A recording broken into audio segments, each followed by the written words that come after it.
Ada satu peristiwa di dalam perjanjian lama yang menarik sekali pada waktu orang-orang Israel terpagut ular. Banyak di antara mereka, ribuan orang meninggal dunia karena dipagut oleh ular. Kemudian mereka datang kepada Musa dan kemudian meminta ampun dan kemudian meminta Musa untuk berdoa. Dan Tuhan memberikan jawaban, dan jawabannya itu sangat menarik. Mari kita lihat di dalam Bilangan 21 ayat 8 dan 9. Kita lihat sama-sama Bilangan 21 ayat 8 dan 9. Inilah yang Tuhan berikan sebagai jawaban daripada permohonan doa Musa yang ingin supaya ribuan orang jangan ada yang mati tetapi beroleh hidup. Kita baca di ayat 8 dan 9. 1, 2, 3. Maka berfirmanlah Tuhan kepada Musa, buatlah ular tedung dan taruhlah itu pada sebuah tiang, maka setiap orang yang terpagut, jika ia melihatnya, akan tetap hidup. Lalu Musa membuat ular tembaga dan menaruhnya pada sebuah tiang. Maka jika seseorang yang dipagut ular dan ia memandang kepada ular tembaga itu, tetaplah ia hidup. Mari kita lihat gambarnya supaya bisa saudara membayangkan ya. Bisa ditayangkan gambar tentang orang-orang Israel yang dipagut ular. Ya, mudah-mudahan ini cukup jelas gambarnya ya, animasinya. Di situ orang Israel dipagut ular. Saudara tahu kenapa mereka dipagut ular? Karena mereka memberontak kepada Musa. Karena mereka tidak suka kepada Musa, karena mereka membenci Musa. Saudara, ular itu gambaran daripada bisa atau racun yang mematikan. Kalau saudara pergi ke padang gurun, di sana ada banyak ular kobra, dan ular kobra itu kalau menggigit orang, maka orang itu akan sakit keras dan akan mati. Kenapa? Di dalamnya ada racun. Tetapi saudara tahu itu hanya simbolik saja, bahasa kiasan. Yang sebenarnya menjadi racun dalam hidup orang-orang Israel dan dalam hidup manusia itu adalah kebencian di dalam hati orang. Jadi saudara, pada waktu itu orang Israel benci sama Musa. Dia bilang begini, Musa, lebih baik kami di Mesir, kami nggak mau ikut engkau, kami bosan. Berapa tahun di padang gurun? 40 tahun. Bosan katanya. Makan mana lagi katanya gitu ya. Padahal itu kan mangga mana lagi kan enak. Dia makannya mana lagi. Tapi sambil bersyukur-syukur. Padahal kalau namanya mana lagi kan enak, ya kan? Dikasih mana lagi kan enak harusnya. Tapi ini enggak. Orang Israel bersyukur-syukur. Mana lagi. Mau ganti menunya gitu kan. Jadi saudara, kebencian di dalam hati orang-orang Israel ini kepada Musa adalah penyebab datangnya racun yang mematikan ribuan orang Israel. Jadi Bapak Ibu, kalau bisa ular ini sebenarnya hanya simbolik saja. Yang menjadi racun sebenarnya itu ada di dalam hati kita. Kalau kita menyimpan kebencian, kekecewaan, kepahitan kepada orang lain, apalagi dendam kepada orang lain. Yesus saudara dibunuh, sebelum dibunuh disiksa, sebelum disiksa dicambuk, dan kemudian diludahin, kemudian dimaki-maki. Sekarang apakah ada balas dendam di dalam hatinya Yesus? Tidak ada. Racun tidak bisa masuk ke dalam tubuh Yesus karena Yesus tidak mau menyimpan dendam terhadap siapapun. Selama saudara bisa tidak menuntut, tidak membalas orang lain dalam kejahatan mereka, saudara aman dari segala racun. Amin. Kasih tahu teman kanan kiri, kalau kamu tidak benci orang, kamu aman dari racun apapun. Haleluya. Amin. Saudara, COVID itu nggak mematikan, saudara. Lebih mematikan kekecewaan dan sakit hati. Saudara, yang mematikan COVID ini sekarang di Indonesia paling baru berapa ratus ribu. Ya. Tetapi jutaan orang sudah mati di Indonesia ini.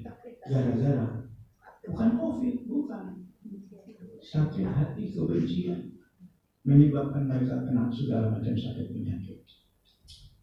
Saudara, orang-orang yang sakit ini mereka tambah parah.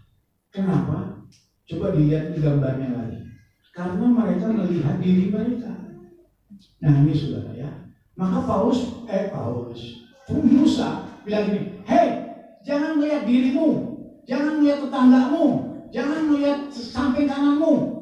Lihat tiang ini. Di tiang ini ada ular tembaga yang sudah mati, yang tidak ada kuasanya. Ya, di tiang ini dosa nggak ada kuasanya lagi. Di tiang ini ada kesembuhan. Saudara, ternyata Musa berhasil membuat orang-orang Israel mulai tidak memperhatikan diri sendiri, tetapi mulai memperhatikan tentang apa yang Tuhan firmankan. Mereka mulai mengarahkan hati mereka kepada kayu salib itu, mulai mengarahkan diri mereka kepada apa yang Tuhan sudah perintahkan di kayu salib itu. Kalau kamu lihat salib ini, kalau kamu melihat ada tiang ini, kamu akan sembuh. Saudara, penyebab datangnya sakit penyakit itu karena saudara memperhatikan penyakit itu berlebihan.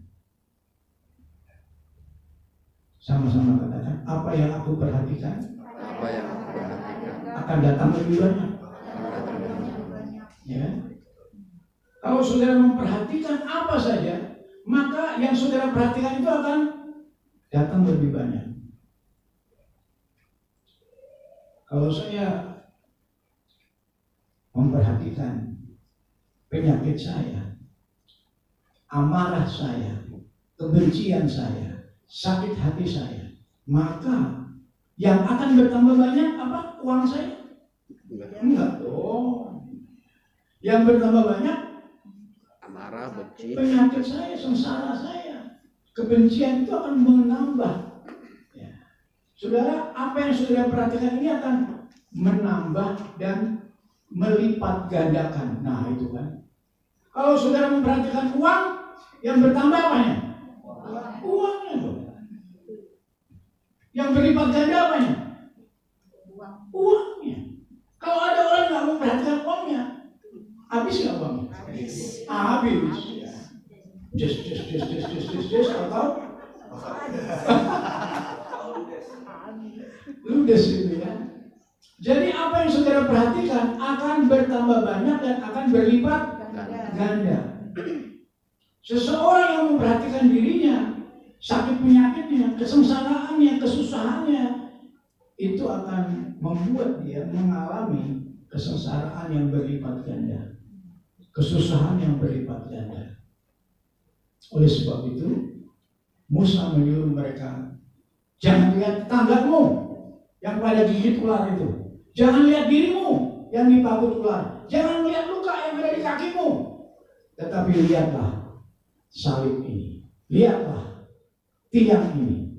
Waktu mereka tidak memperhatikan dirinya, tidak memperhatikan samping kanan kirinya, mereka melihat tiang itu dan mujizat terjadi. Haleluya.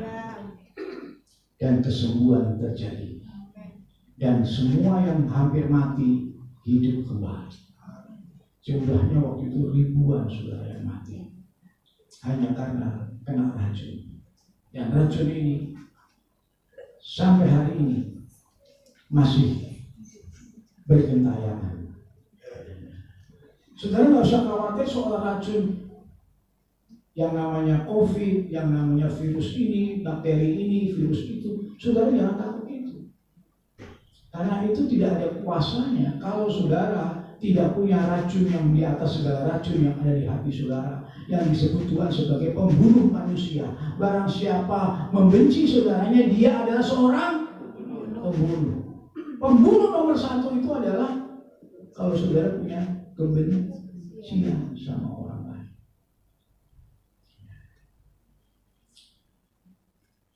Selama saudara hatinya tidak benci sama siapa-siapa, tidak kecewa sama siapa-siapa, saudara hidup di dalam kasih anugerah dan selalu memberkati semua orang, diberkati, dikasih senyum, diberkati, didoakan, diberkati. Saudara mau nyebrang sungai manapun saudara aman, mau nyebrang laut apapun saudara aman, mau naik gunung seperti apapun saudara aman. Tidak ada virus yang akan membunuh saudara, karena di dalam saudara tidak ada kematian. Jadi yang namanya kebencian itu sama dengan kematian, dan itu yang mengundang segala macam virus-virus yang ada di dalam dunia ini. Saudara, sebenarnya kalau semua orang di dunia pada hari yang sama semuanya tidak mau menyimpan benci dalam hati orang, dan semua orang berkata, hari ini aku buang semua kebencian dan aku berkati semua orang. Kalau di menit itu semua orang ambil keputusan itu, menit itu bumi bersih dari virus corona. Gampang mengusir virus corona sebenarnya. Kalau saudara bersihkan hati saudara dari segala racun, dari segala kebencian, dari segala amarah, maka hari itu saudara akan mengalami mujizat daripada kuasa salib Tuhan Yesus. Musa menyuruh orang-orang itu tidak melihat dirinya, jeleknya, susahnya, menderitanya. Jangan lihat saja kepada tiang ini, karena disinilah kamu akan menerima kesembuhan. Saudara, tiang yang digantung kayu salib itu menggambarkan tentang dosa yang telah dipaku di kayu salib, penyakit yang sudah dipaku di kayu salib, maut yang sudah dipaku di kayu salib. Dan itu yang tanggung semuanya adalah Yesus Kristus, Anak Allah. Dia sudah tanggung, sudah dibayar lunas, dan sekarang masalahnya, apakah saudara percaya? Percaya nggak? Sudah dibayar. Percaya ya? Kalau saya bilang Riko Hutasoi, ada kabar bagus, kamu besok pergi ke Toyota Auto 2000, saya sudah bayarin satu Toyota Avanza seharga 200 juta sudah lunas. Terus kalau Riko-nya bilang, oke, kira-kira bisa nggak dia dapat mobil itu? Nggak bisa. Jadi penyebab utama kita untuk mendapatkan Toyota Avanza itu adalah kita nggak percaya. Saudara, kalau nggak percaya, ya nggak dapat. Tapi kalau Riko bilang, saya percaya, kira-kira dapat nggak? Belum tentu. Kalau dia ngomong doang percaya tapi duduk terus di situ gimana? Nggak bisa. Jadi gimana? Kalau sudah percaya harus ngapain? Bertindak. Amin. Tindakannya ngapain? Pergi ke Toyota, ambil itu mobil.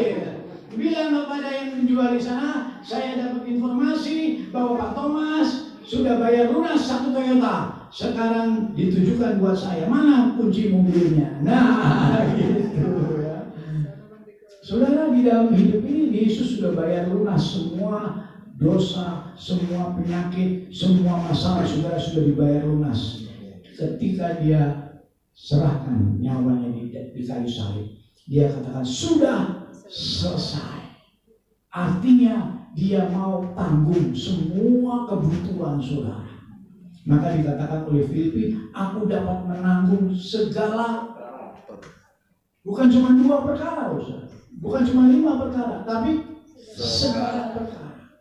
Karena di Efesus 1 ayat yang ketiga dikatakan bahwa Tuhan Yesus sudah menyediakan segala apa? Berkat. Berkat itu semuanya sudah disediakan oleh Tuhan dari surga, dan itu diberikan buat kita semuanya. Nah, sekarang saudara, kalau kita masih bimbang dan ragu, maka berkat-berkat itu tidak akan mengalir sampai kepada kita. Kita harus percaya, dan kalau sudah percaya, kita ambil. Kalau sudah diambil, maka saudara sudah terima. Dan bila bersyukur, terima kasih Tuhan, aku terima. Ketika seseorang mempercayai bahwa Tuhan Yesus sudah mati di kayu salib untuk menebus segala dosa-dosanya, maka orang itu sudah bebas dari semuanya. Tidak ada lagi yang akan bisa menuduh dan mendakwa dia. Mari kita lihat di dalam Roma pasal 8.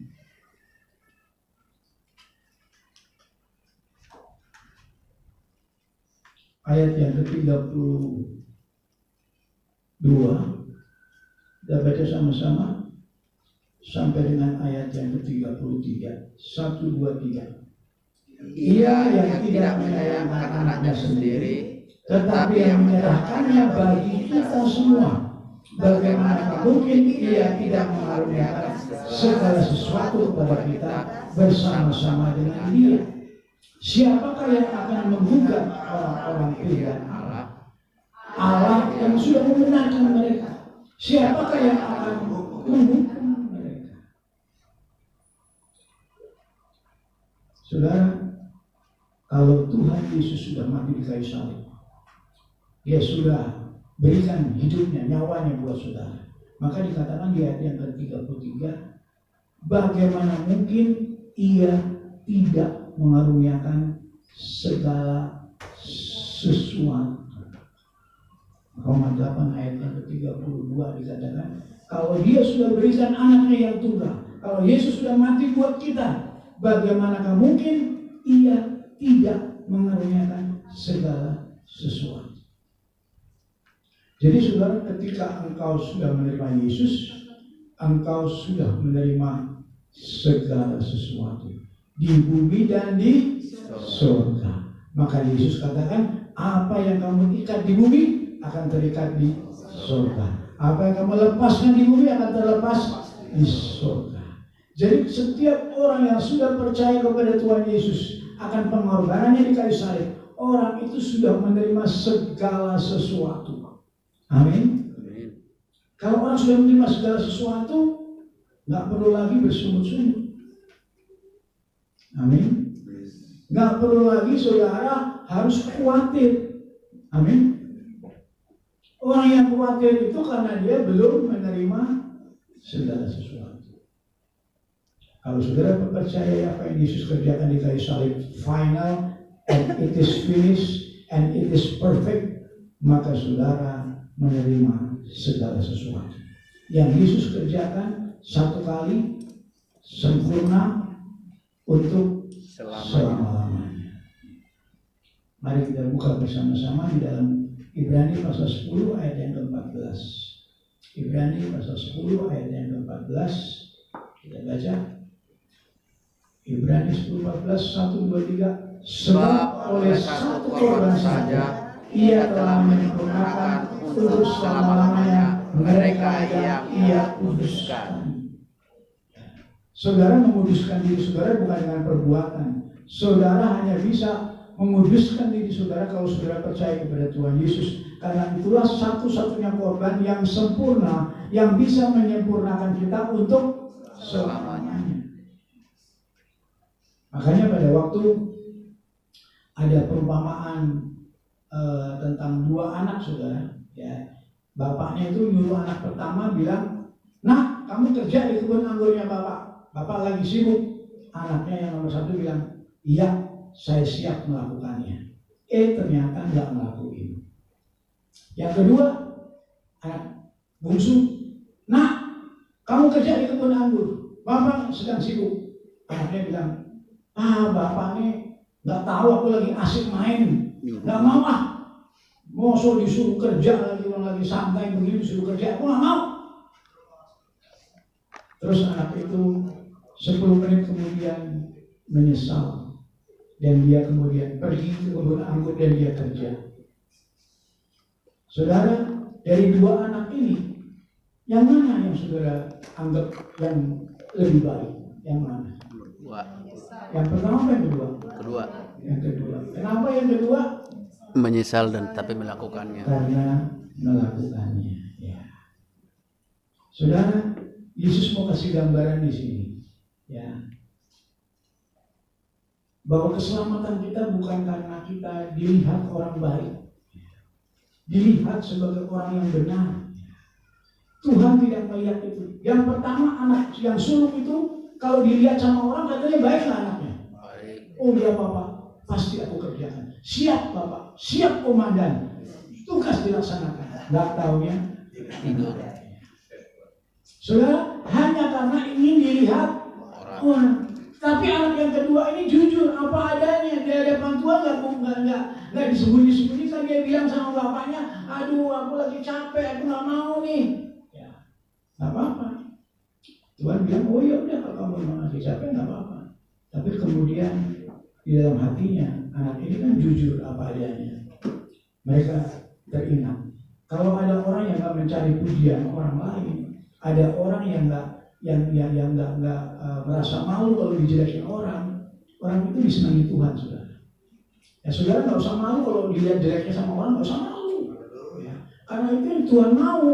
Kalau saudara dijelekin orang, saudara marah, nah itu berarti saudara ingin dipuji orang. Berarti saudara masih mengandalkan perbuatannya sendiri. Maka anak yang kedua ini katakan bagus, kenapa? Karena dia apa adanya, dia jujur. Dia nggak ingin melakukan sesuatu untuk dipuji orang. Dia ingin melakukan karena memang dia rasa bahwa aku ini salah nih. Aku harusnya bantu orang tua aku udah sayang sama aku, kok aku begini sih? Ya deh, aku bekerja. Ya.